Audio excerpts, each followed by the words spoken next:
Bonsoir et bienvenue à tous dans les dossiers de la mémoire. Bienvenue dans ce haut lieu d'histoire et de mémoire, le musée de Sétif. Nous allons revenir ce soir sur l'histoire de la guerre de libération nationale dans toute la région de Sétif.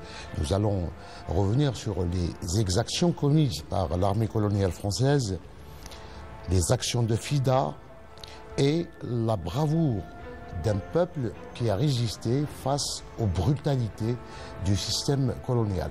Pour revenir sur ces aspects de la guerre de libération nationale dans la région de Sétif, j'ai le plaisir de recevoir M. Kamel Beniaïch. Kamel Beniaïch est chercheur, journaliste et auteur de plusieurs ouvrages sur notamment les massacres du 8 mai 1945 à Sétif. M. Kamel Beniaïch, bonsoir et bienvenue dans les dossiers de la mémoire. Bonsoir, merci de m'accueillir une nouvelle fois à travers Canal Algérie. Je suis heureux et ravi de vous parler et d'exposer quelques aspects de la guerre de libération nationale, comme vous l'avez si bien dit, de la bravoure des femmes et des hommes de cette belle et fertile région de Sétif. Mais avant, je préfère qu'on commence par ce haut lieu de mémoire déjà, et puis on va revenir sur la guerre de libération nationale, le musée de Sétif. Nous sommes dans un lieu plein d'histoire, pour ne pas dire un lieu d'histoire. Le musée de Sétif, dans ses nouveaux locaux, a été inauguré le 30 avril 1985. Donc il va fêter dans quelques jours ses 40e anniversaire. Et il est implanté au cœur de l'ancienne ville de Sétif. Et il est implanté en lieu et place de l'ancienne caserne coloniale, où des centaines, pour ne pas dire de milliers, de preux, de braves, de toute la région de Sétif ont été arrêtés, torturés et tués. Donc nous sommes dans un symbole de la résistance de ce grand peuple. Et ce lieu, c'est aussi un témoin de la civilisation, un témoin de l'histoire millénaire de notre pays. Ce lieu, ce haut lieu d'histoire regorge de vestiges de civilisations anciennes. Dans une aile du musée, on trouve une partie de la préhistoire datant de plus de 2 400 000 ans. Ceci veut dire que cette terre est ancienne comme la planète. Ceci veut dire aussi que l'Algérie, ce n'est pas un pays qui a été créé, comme le disent certains colonialistes et certains néocolonialistes, en 1830. Nous sommes un peuple vieux, un peuple qui a des racines dans cette terre. Il y a aussi dans cette structure, dans cet établissement bien tenu, bien géré, des espaces pour les arts, l'art romain et l'art musulman. Il y a aussi des pièces qui datent de l'artisanat aussi, qui datent du 19e siècle. Le musée de Sétif est une destination de prédilection de milliers de visiteurs, nationaux et étrangers. Il reçoit quotidiennement des écoliers, des étudiants, et c'est aussi et surtout un passage obligé du corps diplomatique accrédité à Alger. Et ils viennent pour découvrir les vestiges, comme je viens de le dire, les vestiges des civilisations anciennes. Donc, je pense que vous avez bien choisi l'endroit pour que nous puissions parler d'un pont de notre histoire contemporaine. Alors, d'un point de vue historique, Sétif, déjà, d'une manière générale, était une région carrefour. Elle le demeure. Elle le demeure. Oui. Et pendant la guerre de libération nationale, elle était au carrefour de 3 wilayas historiques. Absolument. La 1, la 2 et la 3. Absolument. Et de par donc, sa situation géographique, elle était un passage obligé entre des combattants de la LN de ces 3 wilayas quand ils effectuent des déplacements. Depuis la nuit des temps, la ville de Sétif, la région de Sétif, a été de tout temps une région rebelle et a été de tout temps le fief du nationalisme, le fief du patriotisme et aussi le fief de la résistance. Vous me donnez l'occasion, dans les années 40, Sétif était la capitale du nationalisme algérien. C'est ici où c'est dans ces murs, dans les murs de cette ville, que Farhat Abbas avait créé le 14 mars 1944 les Amis du Manifeste et de la Liberté. Comme vous l'avez si bien dit, durant la guerre de libération nationale, Sétif a été et demeure le carrefour, un véritable carrefour et un point de rencontre des militants et des grands leaders de la Révolution, et aussi un passage obligé et une base logistique des 3 wilayas, la première, la deuxième et la troisième. Elle a été aussi le fief et le théâtre d'une grande résistance et aussi de combats, d'attentats dans les rues, dans différents coins de la ville. Alors que c'est une ville qui n'est pas entourée par des montagnes. Donc la position de la ville, une ville plate, n'a pas empêché les fidaïns, les moussabilines de perpétrer des actions de et des attentats contre des policiers, contre des militaires, contre des collaborateurs et contre tous ceux qui voulaient que l'Algérie reste française. Pour vous donner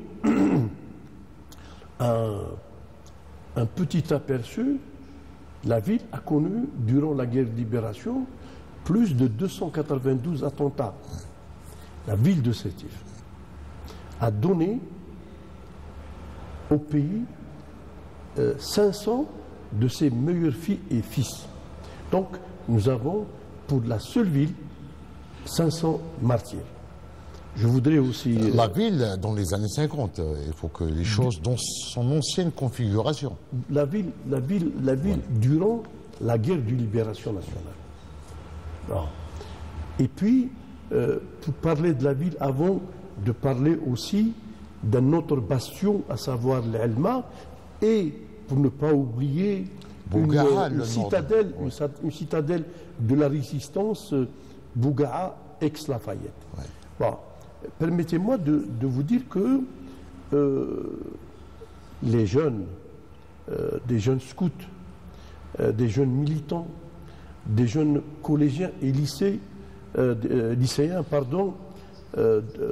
jeunes Albertini, actuellement lycée Mohamed Kirwani, ont pris part et ont donné du fil à retordre à l'ordre colonial, à l'armée et à la police coloniale. Pour revenir, si vous voulez, à la ville de l'Elma, la ville de l'Elma a donné à la Révolution 450 shahids. La ville de l'Elma a connu 143 attentats. La position géographique de la ville de l'Elma, elle est presque, pour ne pas dire, elle est identique à celle de Sétif. Malgré une telle position, les enfants de la ville de l'Elma ont été, si vous voulez, de véritables bêtes noires à l'armée et à l'ordre colonial. Puis c'est la ville de Lamine de Barine. C'est la ville de Lamine de Barine, c'est la ville aussi de M. Zougar, Allah yarhamou. Voilà. Et aussi, c'est la ville de beaucoup de lettrés, beaucoup de personnalités du savoir, de la connaissance et de la culture. Alors, vous avez donc dressé un petit tableau concernant les actes de FIDA, etc. Mais quand on parle de Sétif d'une manière générale, c'est-à-dire toute la région, tout ce qu'on appelle aujourd'hui la wilaya de Sétif, tous les livres d'histoire, quand ils évoquent Sétif, il y a cette phrase qui revient. Le 1er novembre 1954 a commencé à Sétif, en 1945. Tous les historiens savent. Absolument. Oui. Absolument. L'historien américain Todd Shepard le dit. Le grand leader de la révolution, c'est Hussein Ait Ahmed, le souligne.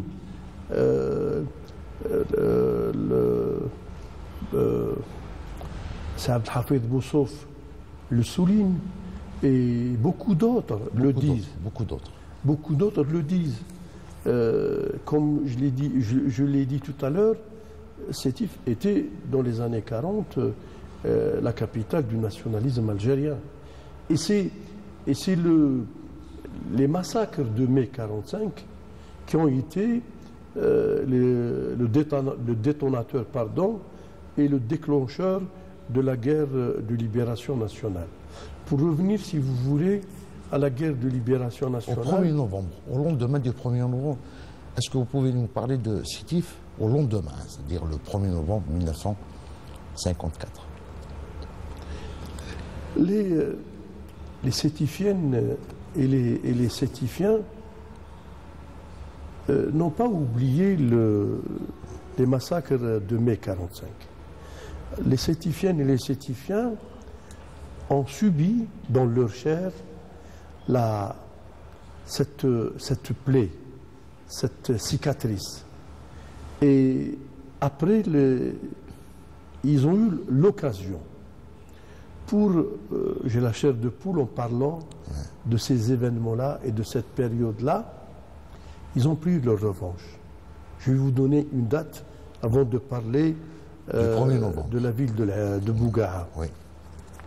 Le 11 mai 1956, un jeune qui a été lui aussi victime des brimades, des exactions, de la torture en mai 1945, a commis un attentat contre le maire d'Ainernet, Pierre Chollet.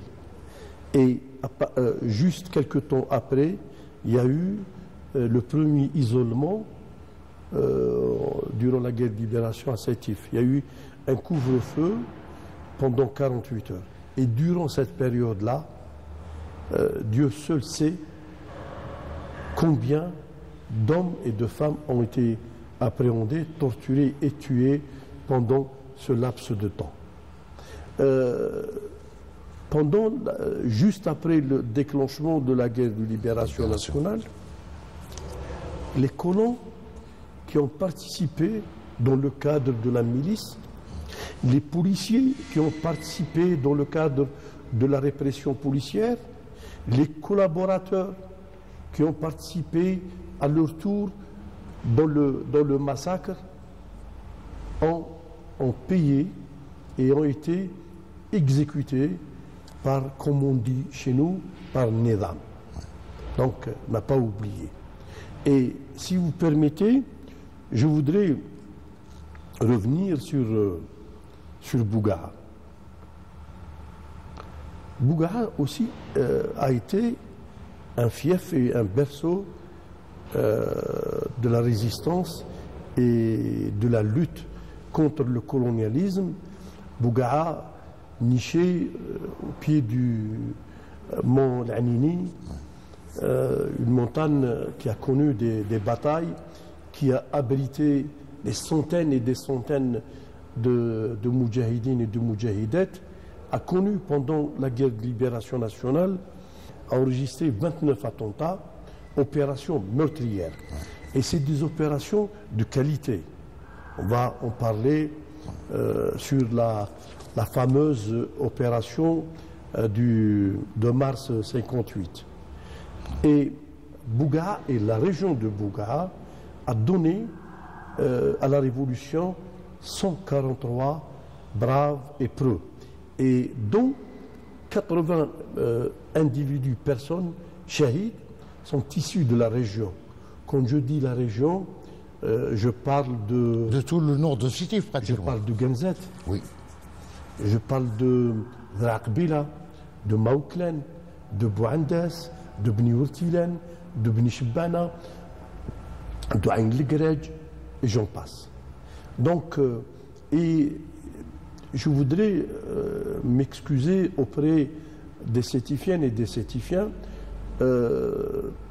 La guerre de libération nationale n'a pas eu lieu ici que dans ces trois régions. Djbel Babor sont témoins. Ah oui. Ah oui. Djbel Boutaleb, d'ailleurs on va revenir. Bien, oui. Djbel Boutaleb est témoin. Megris est témoin. Donc le temps ne nous permet pas. On reste à Bougaa, après on... Voilà. Avant de revenir à Bougaa, Oui. moi je voudrais, avec votre permission, citer 3 opérations de qualité. Et avant de parler aussi d'opérations d'envergure. La première a eu lieu en juillet 58. En juillet 58, des fidayines de la ville de Sétif ont lancé un attentat à la bombe contre la secrétaire d'État aux affaires sociales, en l'occurrence Nafissa Sid Qara, qui tenait un meeting au niveau du jardin des sports. Actuellement, stade de Chellal Taïb. Et cette opération-là a été suivie par un bouclage de 15 jours. Et durant ces 15 jours-là, la ville, et ses habitants, notamment les Algériens, ont souffert le martyre. Ils ont été privés de tout et ils ont été, torturés moralement et physiquement. Et pour revenir à ce lieu symbolique et historique, durant ces périodes de bouclage, l'armée coloniale, aidée par la police, avait transformé la caserne coloniale ainsi que le stade municipal, et aussi, je voudrais le citer un lieu mythique, à savoir le CM Khmisti. Oui. Mohamed Khmisti, où j'ai passé mes années de l'enseignement moyen en tant que collégien. L'armée coloniale a transformé ces lieux, et notamment le stade municipal, Mohamed Guessab actuellement, et le CM Khmisti en lieu de torture. Donc, des gens, des militants, des fidayines ont été torturés à mort dans ces lieux historiques. Et c'est des lieux où la torture a été pratiquée également pendant la période de mai 45. Absolument. Pour parler de mai 45, les disparitions durant la guerre de libération, on les appelait corvées de bois. Ouais. Et durant mai 45, on appelait l'opération, de telles opérations, l'excursion d'Alger. Ouais. Et vous faites bien de parler de la torture et de la disparition. Donc la torture n'a pas commencé durant la guerre de libération nationale. l'ordre colonial a torturé les gens en mai 1945. Les disparitions n'ont pas commencé en mai, ils ont commencé depuis le 5 juillet 1830. Mais en mai 1945, il y a des gens jusqu'au jour d'aujourd'hui ne connaissent toujours pas le sort réservé à leurs parents. Il y a beaucoup de demandes, beaucoup de plaintes qui ont été déposées pour connaître le sort réservé aux parents disparus depuis le jour fatidique du mai 1945.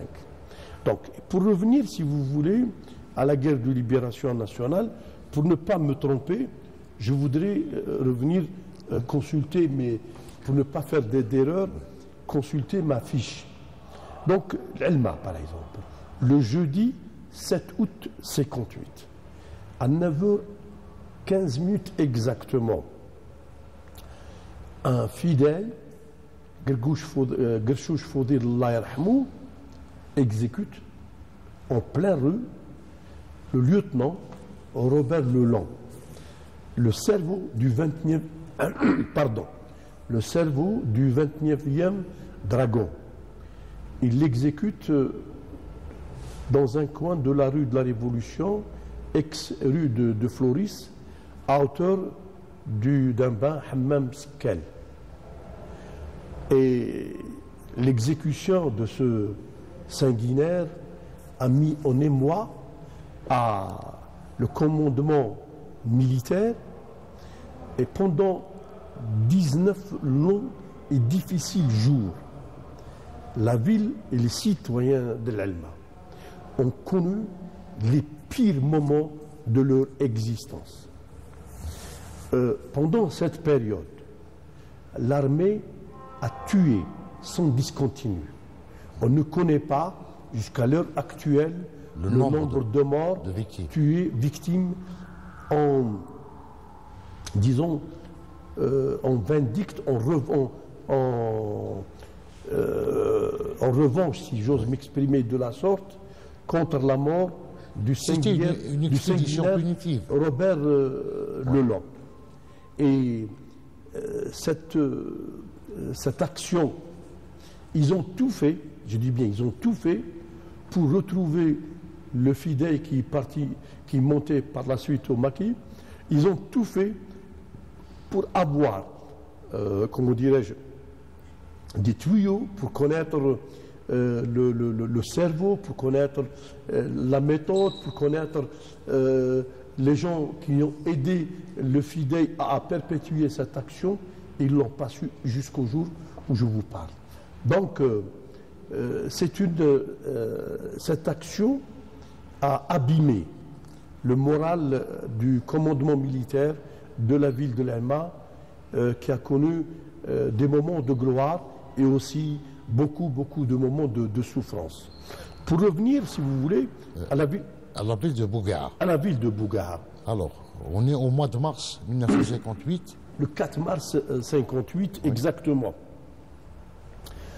Un convoi du peloton du 1er escadron du 4e régiment. Il tombe dans une embuscade du côté de...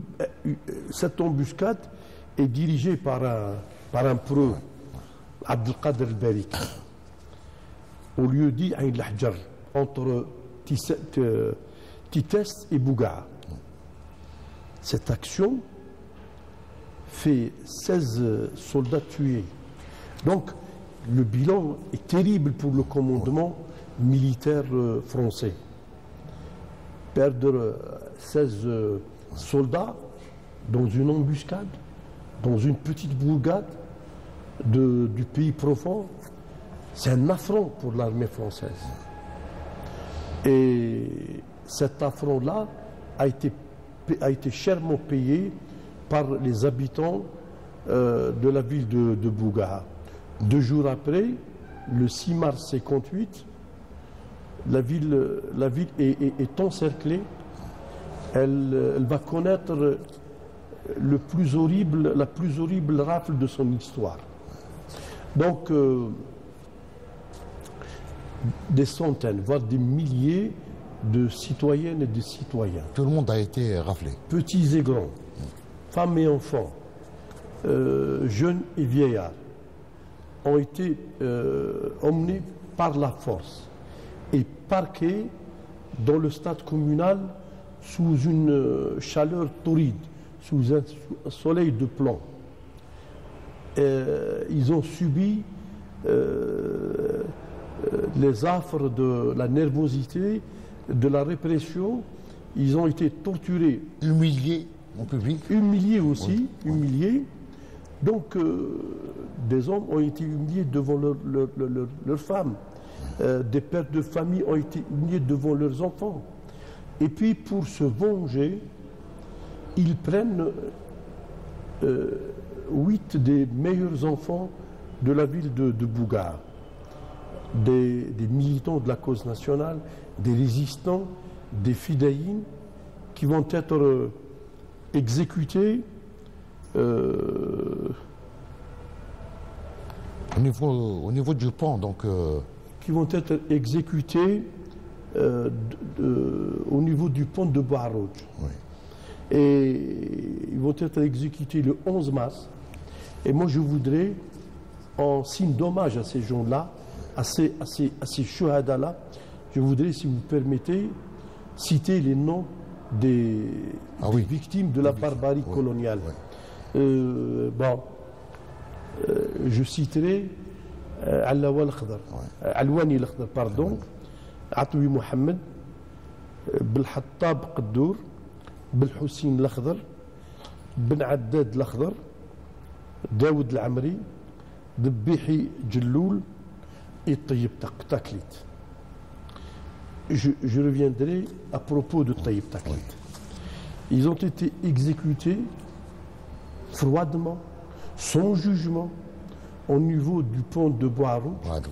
Ils ont été jetés dans une fosse et leurs corps n'ont été déterrés qu'en septembre 62. Moi, je voudrais, si vous permettez, revenir sur l'histoire de Tayyib Taklit.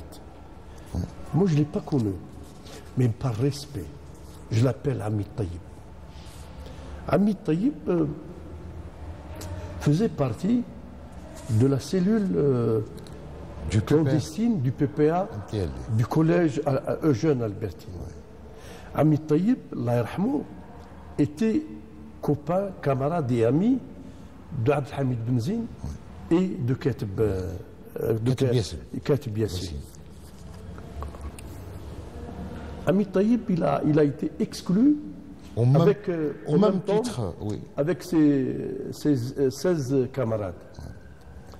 Et il a été exclu, il a connu la prison, il n'a pas repris ses études, contrairement à d'autres. Et en 1945, hein, pour la précision. Oui. Voilà. Et puis il est revenu à Bougar après sa libération de prison. Il a commencé la lutte, si vous voulez, avec les autres à l'âge de 13-14 ans. Ouais. Et puis quand il est revenu, il a fait des travaux, il a travaillé avec son père, puis il a intégré l'administration avant d'intégrer les rangs de l'armée de libération nationale. Donc, ces 3 exemples montrent que la région des hauts plateaux sétifiens a elle aussi contribué grandement dans la lutte contre le colonisateur. Et je voudrais aussi... Kamal, pour revenir un petit peu donc à Bougar, qui était une zone de repli pour la LN. Pas uniquement. De repli et de... Pas uniquement. Oui. Pas uniquement. Moi, je vais vous citer un shahid et un moudjahid. Non, pas uniquement. La région de Bougar a connu des attentats. Et puis, Djbel Anini a a connu ces heures de gloire. Ces heures de gloire, les rassemblements, les grandes réunions de l'ALN, donc Absolument. de toute la wilaya 3. Et moi, vous me donnez l'occasion de te parler d'un grand shahid connu ici à Sétif, un des compagnons d'Amirouche, Sheikh Laïfa, Oui. qui avait Son quartier général. son quartier général du côté de l'Anini, du côté de Bouga, dans la région de Aïn Roi, Bougaa, Gergour, etc. Et je voudrais aussi vous citer un autre moudjahid toufa dernièrement, Issa Zouaï. Ouais. Issa Zouaï, je vais vous raconter une histoire qui m'a été aussi rapportée par mon ami et collègue et confrère Saad Taklit, c'est un écrivain, c'est le fils de Tayyip Taklit, Allah yarhamou. Eh bien, la maison des Taklit était aussi un refuge des Moudjahidines. Un beau jour, Issa Zouaï et des compagnons étaient cachés dans le grenier de la maison. Alhamdoulilah, ils n'ont pas été retrouvés. Sur dénonciation, ils savaient que les Moudjahidines étaient chez les Taklites. Et ils ne les ont pas trouvés et ils ne les ont pas arrêtés. Donc, pour vous dire que cette zone, la zone d'Ourissia, la zone de Maouane, donc, et puis la zone aussi de Aïn Abbassa, la région de Sétif, chaque centimètre, chaque empan de cette terre-là est à lui seul une histoire. Donc il y a eu, comme je disais tout à l'heure, de grandes opérations. Il y a eu la fameuse opération, le plan Robert Lacoste. Le dernier quart d'heure, à l'époque. Il parlait du dernier quart d'heure, donc lorsqu'elle lance ce plan. Cette opération de Robert Lacoste, visant à ramener le calme, a été appliquée le 28 avril 1956. Oui. Donc, au niveau de la Petite Kabylie, vous savez que Sétif, c'est la capitale de la Petite Kabylie. Donc, et au niveau du nord de la wilaya, donc, ils ont, du côté de la daïra actuelle daïra de Bni Urtilen, Oui. dans les différents villages de la daïra de Bni Urtilen et des communes de Bni Mouhli, Bni Shbana, Aïl Grej, ont souffert le martyre pendant la guerre de libération. Ils ont été bombardés. Il y a des villages entiers qui ont été rasés. Oui. Bon, je vous citerai par exemple le village de Bni Rboula, Bni Ibrahim, Imouten, Agmoun et d'autres. Et figurez-vous qu'ils ont cette guerre a commencé un deuxième jour d'Al-Eid el-Kbir, exactement le 20 juillet 1956. Et les gens de la région, les vieux de la région, gardent les séquelles et gardent en mémoire les souffrances et les moments terribles vécus pendant cette période-là. Et l'armée coloniale a à l'époque utilisé un important arsenal de guerre, et elle est venue aussi avec des hélicoptères qui n'ont pas fait dans la dentelle et qui n'ont pas fait la différence entre ce qui est petit, entre les petits, les grands, les femmes, les vieillards, les malades et les moudjahidines. Donc ça c'est un exemple parmi d'autres sur ce qui s'est passé dans une localité de la région nord. Pour revenir à Ourissia également, c'est une petite bourgade, aujourd'hui une grande commune à Sétif, Oui. qui a souffert le martyre pendant la guerre de libération. Oui. Oui. Cette plaine fertile. Absolument, absolument. À Ourissia, il y a eu aussi des... Vous savez que, moi je le dis, c'est vrai que la colonisation n'a pas été un fleuve tranquille. Les Algériens n'ont pas été aussi faciles à dompter. Donc, durant la guerre de libération, les moudjahidines et les moudjahidettes ont rendu la vie pas difficile, mais insupportable pour le colonisateur, parce qu'il n'était pas le bienvenu chez lui. Donc, il y a eu des... je voudrais aussi parler de la région sud, Ain Men, Ain Azel, Saleh Bey, Raspa, comme vous l'avez si bien dit pour l'Ourissia. Effectivement, il y a eu des opérations, et puis ces opérations-là ont touché les grands colons, tels que le colon Baral, un fermier qui possédait pratiquement la moitié des fermes et de la ville de Sétif. Donc, et il y a eu les fermiers n'étaient pas tranquilles parce que ils n'étaient pas chez eux, qu'on le veuille ou pas. Donc, il y a eu des attentats, il y a eu des attentats et il y a eu des attaques contre l'existence de l'Algérie française. Donc, si vous voulez, moi je voudrais vous donner quelques détails, quelques exemples sur de grandes opérations.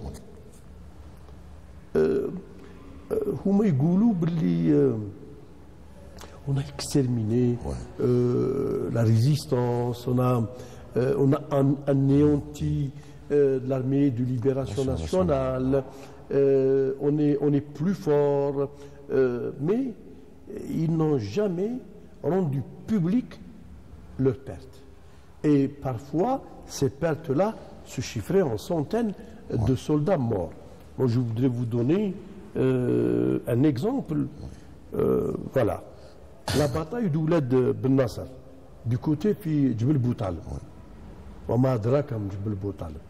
Donc, le 22 juillet 56. Alors, Djebel Boutal, c'est au sud de Sétif. Voilà, c'est au sud de Sétif. Voilà. La bataille durait 3 jours. Donc, durant cette bataille-là, l'armée coloniale a utilisé tous les moyens disponibles. Je dis bien tous les moyens disponibles. Et durant cette bataille, l'armée coloniale a perdu 150 hommes. 150 soldats ont été tués. Hadi, comme dit la chanson, Meshafouhaj. Voilà. Donc, et nous avons perdu 18 shahids. Alors, c'est une bataille où l'armée française a engagé d'importants moyens militaires. Tous les moyens disponibles ont été engagés durant la bataille de Oued Ben Nasser du côté de Djebel Boutal, comme je viens de le dire. Et ils ont, pour leur propagande, ils n'ont jamais rendu public leurs pertes, que ce soit les pertes humaines ou pertes matérielles. Et laissez-moi vous dire aussi, avant de revenir en détail sur ça, les moudjahidines, qui n'avaient pas les moyens de la France qui était aidée par l'OTAN, ils ont abattu des avions, ils ont abattu des hélicoptères, ils ont... détruit des chars. Absolument. Oui. Donc, un tel exemple montre que, en dépit des forces inégales, des forces en présence qui n'étaient pas égales, donc nos martyrs, nos shuhada, pardon, et aussi nos martyrs, mus par l'amour du pays, mus par l'amour de la cause nationale. Donc, on peut, disons, relever les défis et vaincre une des plus grandes armées coloniales de l'époque. Je voudrais aussi vous... Toujours, Djebel Boutal, le 7 août 56, entre deux katibas de la wilaya 1 et l'ennemi. توفاو فيها 5 moudjahidines. L'ennemi avait à l'époque, à ces jours-ci, avait perdu 60 soldats, dont un colonel et un commandant et 3 lieutenants, ainsi que la destruction d'une grande quantité de matériel d'armement et d'armement sophistiqué. Donc quand tu élimines un colonel, un commandant et 3 lieutenants, cela veut dire que tu maîtrisais, tu avais très bonne connaissance du terrain et aussi de la tactique, militaire, oui. Et aussi tu avais cette capacité à déplacer les montagnes et à vaincre les plus grandes puissances coloniales de l'époque. Je voudrais aussi parler de la bataille de Ktita, septembre 56, entre un groupe de 35 Jounoud de l'armée de libération nationale, dirigé par Harrag Abdallah, Dibouzid, Saïd Lendouchine et Boulhabib Tahar Biqadr. Le groupe a tendu un piège à l'ennemi à Bni Bzaz. Là, quand je parle de Bni Bzaz, je suis étreint par l'émotion. Parce que quand je parle de Bni Bzaz, ça me rappelle la tuerie de mai 45. À Bni Bzaz, c'est un village qui se trouve à quelques encablures des monts Babor, du mont Babor, qui se trouve à 52 km au nord de Sétif. Avant de parler de cette bataille-là, permettez-moi de revenir sur le crime qui a été commis en mai 45 à Bni Bzaz. Moi, je m'insurge. Quand on parle de mai 45, on parle du contexte politique, du bilan, on parle du superficiel. Et on ne s'attaque pas à l'essentiel, à savoir le crime commis par l'armée coloniale. Et les milices. Absolument. Donc, dans ce douar-là a été non seulement bombardé, mais des familles entières ont été brûlées dans leur gourbi, à l'intérieur de leur gourbi. Donc, les gens n'ont pas oublié 8 mai 45. le 8 mai 45. Quand la révolution est venue, quand le FLN et l'ALN ont déclenché la guerre de libération nationale, les Sétifiennes et les Sétifiens ont saisi l'occasion pour prendre les armes et prendre aussi, il faut le dire, il ne faut pas avoir peur des mots, pour prendre leur revanche sur non seulement le sort, mais sur tous ceux qui ont commis des crimes atroces et des tentatives génocidaires et une tentative d'épuration ethnique. Oui. Moi, je le dis maintenant. Donc, on revient à Bni Bzaz. On revient à Bni Bzaz. Donc, ce piège-là a été tendu à l'ennemi à Bni Bzaz, au Djbel Babor. On a occasionné à l'ennemi des pertes incommensurables. Et Djbel Babor était aussi un lieu de passage donc, des troupes de l'ALN. Entre les troupes de l'ALN qui venaient de... Là où il y a deux. Voilà, de Kolo, de Djidjen, et en allant vers la Wilaya 3, vers la Wilaya 3, après jusqu'à la Wilaya 5. Oui. Et je voudrais, si vous permettez, parler d'un autre... Il y a eu aussi un accrochage qui a eu lieu le 27 avril 1958 entre un groupe de l'ALN de retour de Tunisie, chargé d'armes et de munitions, et cet accrochage-là a eu lieu non loin de la base militaire d'Ain Arnat. La bataille s'est soldée par la shahada d'un fidèle et la blessure d'un sous-lieutenant, alors que l'ennemi avait ce jour-là perdu 75 soldats et un avion. Je le dis, je suis désolé d'utiliser ce mot, cette expression populaire, Alitani Meshafou. Donc, par crainte d'abîmer le moral de leurs troupes, les services de presse de l'armée française, qui a de tout temps excellé dans la propagande, a non seulement minimiser les pertes, mais a fait semblant de ne pas... Bon, il a effacé, il a passé l'éponge et il a endossé, il a accepté, sans brancher et sans rendre compte et sans rendre public les pertes occasionnées par l'ALN à ses troupes.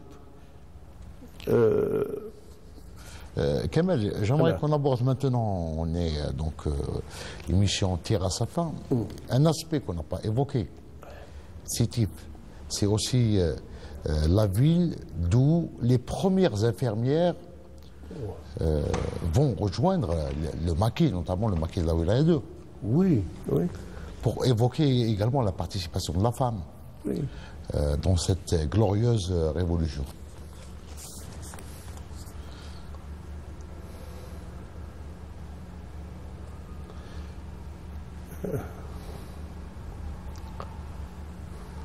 Moi,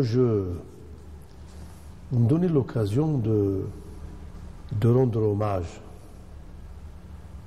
aux Sétifiennes, Harayr, Amriyat.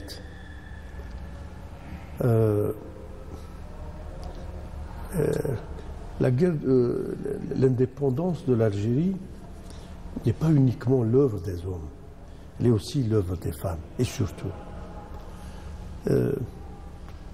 Moi, je voudrais citer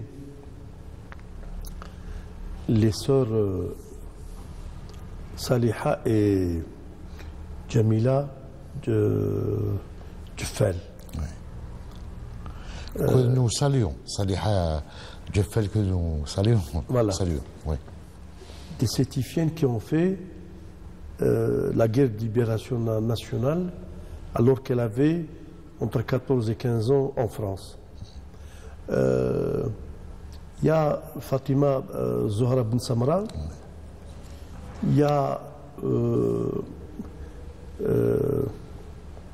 Yamina Cherad, que nous saluons, parce qu'elle a fait ses études ici. C'est une Sétifienne, Yamina Cherad. Oui. Yamina Cherad, il y a Houria Smati, Moustfaï, pardon, Houria Moustfaï. Il y a Melika Kharchi. Je vais vous parler de Melika Kharchi. Melika Gaïd Melika Gaïd, non, n'était pas ici à Sétif. Pas de la ville, mais oui. voilà. Non, je vais vous parler d'une histoire de Melika Kharchi, Mariam Bouatoura, Mesika Ziza Mesika, Houria Moustfaï, et Fatim Zohra Ben Samra et Yamina Cherad. Bon, pour parler des 5 premières lycéennes étaient brillantes, se réunissent pour monter au maquis sans l'autorisation de leurs parents. Pour l'histoire, Melika Kharchi était avec elle, avec Ben Samra, avec Mariam Bouatoura, Ziza, Mesika et Melika Kharchi. Melika Kharchi, son père était gendarme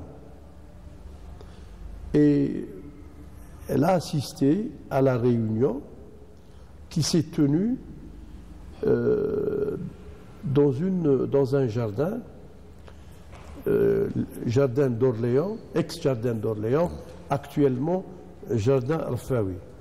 Elle décide de prendre le maquis, sans l'autorisation de leurs parents. Mriem Bouatoura qui était originaire de Ngaous, elle est venue parce que ses parents ont été dépossédés de leurs biens. Donc,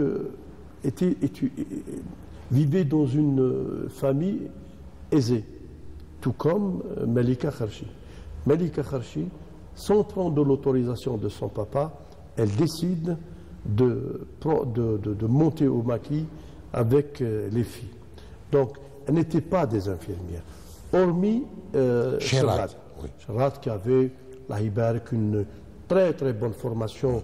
Elle faisait partie de la première promotion des infirmières de Sétif. Donc, elle monte au maquis avec l'aide de militants, de fidèles de la ville de Sétif. Et elles font tout un périple et elles arrivent au maquis et elles apprennent le métier des premiers soins, de la prise en charge médicale des fidèles dans le tas et au niveau du maquis. Mriem Bouatoura, tout le monde sait que c'est Shahid du côté à Constantine avec Shahid Hamlaoui. Malika Kharchi, Houria Moustapha, elle en parle. Et elle est morte suite à un bombardement de l'aviation coloniale. Et puis, il y a des centaines et des centaines. Il y a Malika Kharchi, il y a Malika Gaïd, il y a Khaira Zerrouki, il y a Madame Bellami, pardon. Il y a beaucoup. Il y a Madame Gnifi. Beaucoup de sétifiennes ont fait la guerre de libération, ont fait le FIDA et elles sont aussi montées au maquis. Elles ont laissé tomber leurs études, elles ont laissé tomber leur confort, elles ont laissé disons, sans prendre l'autorisation et l'avis de leurs parents, elles sont parties en réponse à l'appel de la nation. C'est toujours un plaisir d'évoquer avec vous, Kamal Beni Aïch, l'histoire, notre glorieuse histoire de la guerre de libération, l'histoire de la bravoure du peuple algérien. Je tiens à vous remercier vivement d'avoir répondu à nos questions. Je tiens à remercier également Abdelkrim Bougada et Nordin Fodil, réalisateur adjoint de cette émission. Je remercie toute l'équipe technique de la station régionale de Constantine. Je remercie la cellule de communication de la wilaya de Sétif, le chef de cabinet de la wilaya de Sétif et bien sûr le wali de Sétif pour leur soutien et leur collaboration. Je remercie également la direction des Moudjahidines de la wilaya de Sétif et la directrice du musée de Sétif pour l'accueil et